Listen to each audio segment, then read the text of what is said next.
பூட்டான்ல மிருகங்களை கொல்லக்கூடாதுங்க, மீனும் அதுக்கு உள்ளடக்கம். ஒரு ஃபாதர் இப்படி சொன்னாரு, பூட்டான்ல இருக்கக்கூடிய ஆறுகள் இமயமலையிலிருந்து இறங்கி வருகிறது, அதுல இருக்கக்கூடிய மீன்கள் இந்திய எல்லையை கடக்கிறதுக்கு முன்னாடியே திரும்பி போயிடுமாமா. எங்களுக்கு ஒரே ஆச்சரியமா போச்சு, என்னடா மீனு கூட தெரியுதா, இங்க வந்தா மீனை பிடிச்சி அறுத்துருவாங்க, அங்க அறுக்க மாட்டாங்க, அதனால உள்ளுக்குள்ளேயே இருக்குதா அப்படின்னு நினைச்சிட்டு ChatGPT எடுத்து பார்த்தப்போ அது உண்மைதாங்க.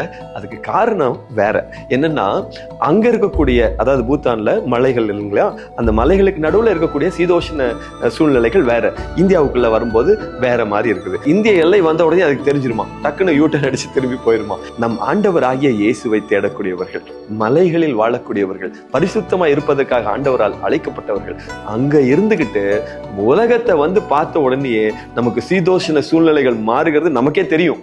நம்ம அதுக்குள்ள நுழையாம மறுபடியும் அந்த இறை பிரசனத்துக்குள்ளேயே நுழைந்து வாழ வேண்டும் என்பதே நமக்கு இதுல இருந்து கிடைக்கக்கூடிய அழகான கருத்து.